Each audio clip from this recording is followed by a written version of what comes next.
Hey everybody, in this video we're going to talk about BitDigital's earnings. They just released pre-market. We're looking at a pretty decent today, not just with the Bitcoin miners so far, but also with the stock market in general. Now this is going over their fiscal year earnings. Their total revenue for fiscal year 2024 was a 141% increase compared to the prior year. This year they had 108.1 million in revenue, attributing it mostly to their HPC or their AI side of things. Now their revenue from Bitcoin mining was 58.6 million, which is a 32% increase compared to the prior year. Whereas their cloud services revenue, this is their first year that they got into it. $45 million for their fiscal 2024 compared to nothing in the prior year.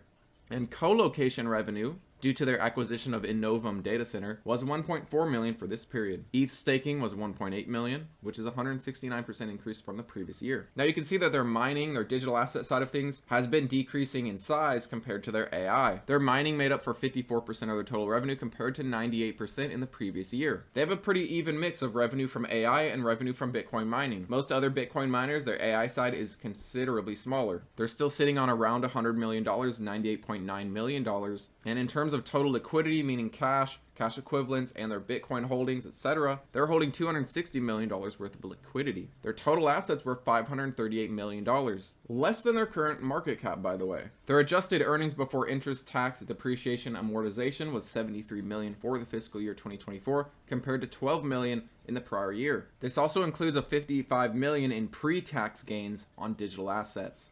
Now their GAAP earnings per share was 19 cents, a positive EPS, compared to a loss in the prior fiscal year. Now, while their AI has been growing pretty significantly, their Bitcoin mining side has been decreasing actually. They earned 949 Bitcoin during fiscal 2024, which is a 37% decrease from the prior year. They chalk it up to the halving. I chalk it up partly to the halving, increasing difficulty, and BitDigital's lack of Bitcoin mining growth. They've been very focused on AI, and their CEO is on record saying that margins are better for their AI side. Of course, this can change depending on Bitcoin's price, but this is what it is for now. Their fleet efficiency isn't the best by far, at 26.2 joules per terahash. There are other much more efficient Bitcoin miners.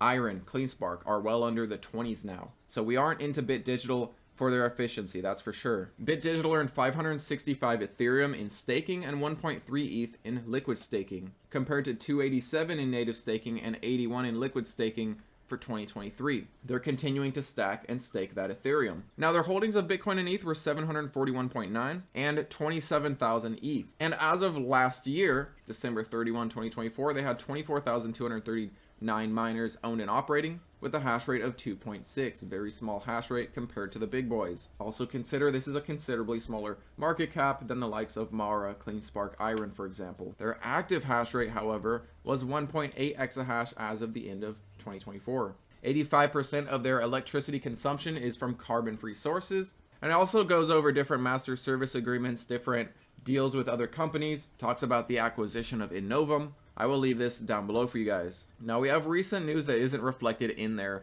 fiscal earnings. This is going to be the next quarter, but in January of 2025, they signed a master service agreement for 32 H200 GPUs over 6 months, which would be 300,000 in total revenue. Deployment began January 8th. Also in January 2025, they signed another MSA for 24 H200 GPUs over 12 months, which represents 450,000 in total revenue. Deployment on that began in January 27. And again in January 30th, the end of January, they also signed an MSA for 40 H200 GPUs over 12 months, which is 750,000 in total revenue. Deployment there began January 24, 2025. This company is getting increasingly focused on their cloud services, their AI side of things, rather than their Bitcoin mining. If you want a Bitcoin miner with basically a half and half mix in terms of revenue from AI and from Bitcoin mining, btbt is probably one of the ones with the closest balance in terms of revenue from either side. There's more updates for January and even February. In January, they entered into a new agreement to supply their first customer for an additional 464 B200 GPUs for a period of 18 months. This agreement replaces the prior agreement where they're to provide the customer with an incremental 2,048 H100s. This contract is approximately 15 million of annualized revenue and features a 2-month prepayment from the customer. On February 6th, they rebranded their HPC into White Fiber. And in February, through White Fiber, they secured a 5-year co-location agreement to provide 5 megawatts of IT load of built-to-suit data center infrastructure with Cerebras Systems, a leading accelerator of generative AI. This contract will be fulfilled at an Innovum developed site, with the location still to be announced. Operations should commence in mid-2025. Now we do have some commentary from management. 2024 marked a pivotal shift for Bit Digital. The business was historically driven by digital asset mining, but the successful launch and rapid expansion of our fundamentally reshaped our company. Moving on. This evolution drove over 140% revenue growth, with these new business lines contributing nearly half of total revenue. A defining milestone in this transformation was the acquisition of Innovum data centers in October. Innovum provided us with a proven team, operational expertise, a scalable platform to develop and operate data centers. Bitcoin mining remained a key contributor of revenue, generating $58.6 million, a 32% increase year over year. However, as HPC scaled, mining's share of total revenue declined to 54% in 2024, further to 40% in Q4 of 2024, compared to 98% in 2023. So while this is a year earnings report, as we got to the end of the year, the AI side grew even more, and that seems to be the trajectory. Now what they have for upcoming earnings is they are guiding for a loss, a small loss, and a decent growth in revenue, and that would mark a record quarter for revenue. Their best revenue appears to be back in the period ending of March 2024, right before the halving, and they reported $30 million in revenue and a profitable quarter. This was when all the Bitcoin miners were full of excitement. Profitable quarters while Bitcoin was going up equals price go up. Now Bit Digital has a descending trend that is just stuck under, and we had a false breakout here, but it's back in it again. And because of this earnings announcement, we do have a little gap up. Maybe we go on to fill it. Maybe it gets filled today. I wouldn't be surprised with how the Bitcoin miners have been performing lately. Now, it's not just a coincidence that we ran right up to this 276, 278 area before getting rejected. This is a previous very important level that we need to take back. Since we got rejected on this, I think there's a good possibility we actually head to $2. If we can break out of this zone, we're heading up to future resistances. But for now, this is our resistance, this 270s, 280. You can see that the market clearly reacts on it. You get a break up and you get a nice pop. We had a false breakout down, it held up as support, and we continued rallying. We had a real breakdown, and we sold off because of it. We found that $2 as support. As that was found as support, we continued higher, got that breakout of 280 area, and we did see a reaction. We also came down and back tested it and bounced. And then in the future, we fell down from it. We saw a reaction on the breakdown. Let me get this double bottom out of the way. And we saw a failed breakout. And you can see how it does react. You get a big move up when you break over it, and you get a pretty big move down when it becomes resistance. And here was a false breakout, a good definitive break over it, and a big push. This is definitely an area that Bit Digital will react to. If we can break over 280, we don't really have to worry about 2, in my opinion. But I think $2 is still on the table, especially if Bitcoin keeps selling off.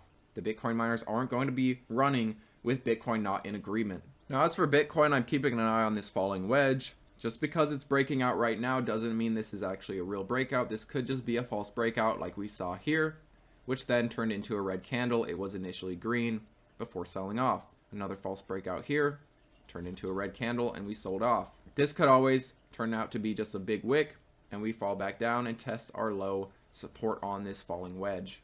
This is, make no mistake, a bullish pattern. I also showed you guys this the other day, but this adds to the confluence. We have the RSI has been rising while the price has been falling, as you can see.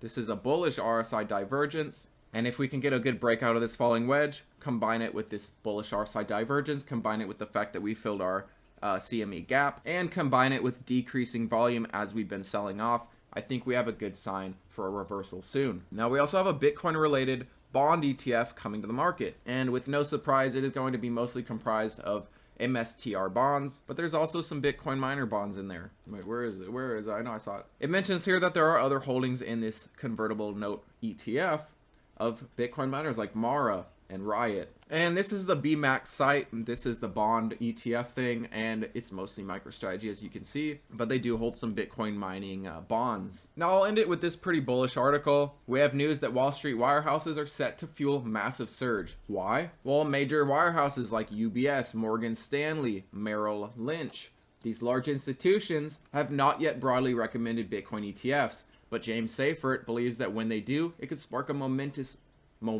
wave in the market. I don't know why I had to re-say that. Seifert also talks about gold ETFs versus these Bitcoin ETFs and what we saw in our initial year. My favorite chart of this is if you just look at the gold ETF asset growth over time, Bitcoin ETFs blow away everything you could possibly look at. Even if you adjust for inflation, it doesn't matter. He also talks about IBIT, which rapidly approached the size of older gold ETFs, proving how quickly it gathered investors' funds. At the January peak of around 122, 123 billion in assets, the Bitcoin ETFs were nearing the roughly 130 billion held by early mover gold ETFs that were launched in 2004. IBIT is the fastest ETF to 50 billion as an entire category. The fund met this threshold in a matter of a couple hundred days. The previous record was over 1,000 days. And even with all this buying of these Bitcoin ETFs, there are still so many that are limited. While current protocol at some of these firms allows clients to request Bitcoin ETF purchases, advisors cannot recommend them proactively. Meaning, and I quote, "You're my advisor, I want you to put 2% in Bitcoin." In most cases, they can do that, but they're not allowed to come up to you and say, "I recommend it." James Seyffert believes that this restriction is likely to ease over time. And these wirehouses control the money of centimillionaires, billionaires, you name it. They're potentially the next wave of adoption for these Bitcoin ETFs. And I'll end it here. Ultimately, James Seyffert believes that once America's largest wirehouses uniformly endorse and recommend Bitcoin ETFs rather than merely allowing them upon client request, the sector could witness the next big wave of adoption, with billions of dollars flowing from institutional and high net worth portfolios. That wave may well eclipse the record-breaking launch of spot Bitcoin ETFs that took place in 2024. Now, what do you guys think? Do you think these wirehouses will finally wake up, start recommending Bitcoin to people? Or do you think they stay stuck in their ways for a little longer? Now, it looks like we're getting a somewhat positive reaction from BitDigital's earnings, but it is starting to sell off as the day ends. We'll see where Friday ends here, but lately the trend has been sucking liquidity from the Bitcoin miners regardless of profitability. We saw this with CleanSpark, we saw this with Iron, and we're possibly seeing this with btbt. But anyways, thanks as always for watching, guys. Everything I go over will be down below for you. Hope you have a good weekend, and I'll see you on the next one.